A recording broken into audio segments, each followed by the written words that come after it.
Praise the lord. మెల్లని స్వరం అనే ఆత్మీయ కార్యక్రమానికి ప్రేమతో మిమ్మల్ని అందరినీ కూడా ఆహ్వానిస్తూ ఉన్నాను.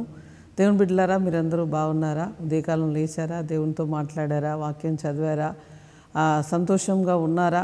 దేవుని ముఖము దర్శించినప్పుడు మనకు సంతోషం కలుగుతుంది. దేవుని వాక్యాన్ని చదివినప్పుడు ఆయన మనతో మాట్లాడతాడు. ఆయన స్వరం వినగానే ఆయన మెల్లని స్వరంలో నుంచి మనకు ఆదరణ, ప్రేమ, సంతోషం, సమాధానం కలుగుతుంది. కనుక ఆయన మాటలు విందాం, ఆయనతో నడుద్దాం. దేవుడు మనల్ని ఈరోజు ప్రత్యేకముగా దర్శించబోతున్నాడు. ద్వితీయోపదేశకాండం 33వ అధ్యాయం 24వ వచనాన్ని చదువుకుందాం. ఆషేరును గురించి ఇట్లా, నేను ఆషేరు తన సహోదరుల కంటే ఎక్కువగా ఆశీర్వదింపబడినవాడు. అతడు తన సహోదరుల కంటే కటాక్షము నొందును, తన పాదములు తైలములో ముంచుకొనును. ఈరోజు ఈ వాగ్దానమును నువ్వు రిసీవ్ చేసుకో. నీవు ఆశీర్వదించబడబోతున్నావు. నీ సహోదరుల కంటే ఎక్కువగా, నీ ఒక తోటి వారి కంటే ఎక్కువగా ప్రభు నిన్ను ఆశీర్వదించబోతున్నాడు. నీ పాదములు ఎక్కడుండబోతున్నాయంటే తైలములో ముంచబడబోతున్నాయి. అంటే సమృద్ధి అయిన ఆశీర్వాదము, సమృద్ధి అయిన దీవెన.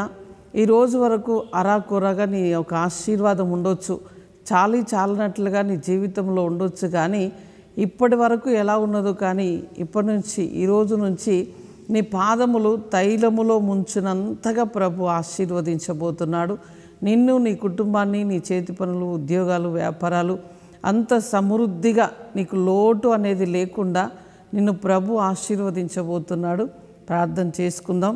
పరిశుద్ధుడా, జీవము కలిగిన మా తండ్రి, నీకు స్తోత్రాలు. ఈ వాగ్దానం ఎంతమంది రిసీవ్ చేసుకున్నారో ప్రభువా, వారి జీవితంలో అయ్యా వారి తోటి వారి కంటే ఒక ఉన్నతమైన స్థాయిలో ఉండినట్లుగా, నీ కటాక్షం వారు నొందునట్లుగా, ప్రభువా నీ చేత నీ బిడ్డలు ఆశీర్వదించబడినట్లుగా, అయ్యా వారి పాదములు తైలములో మునుగునంతగా ఆశీర్వదించబడినట్లుగా నీ కృప వారి మీద అత్యధికముగా విడుదల చేస్తున్నామయ్యా. నీ మేలుతో నింపండి అయ్యా. వారి యొక్క ఉద్యోగాలు, వ్యాపారాలు, చేతి పనులు దీవించబడునుగాక అని ప్రార్థిస్తున్నాం. వారి యొక్క బిడ్డల చదువులు దీవించబడునుగాక, వారి బిడ్డలు జ్ఞానముతో నింపబడునుగాక, ప్రభువా నీ యొక్క సంపదతో నీ బిడ్డలు నింపబడుదురుగాక అని ప్రార్థిస్తున్నాం అయ్యా. ఎవరి ఆస్తులు కోర్టు కేసులో ఉన్నాయో, తగాదాలో ఉన్నాయో వారికి విడుదల కలుగునుగాక అని ప్రార్థిస్తున్నాం. వారి స్వాస్థ్యం వారి చేతికి యేసు క్రీస్తు నామములో వచ్చునుగాకని ప్రార్థిస్తున్నామయ్యా.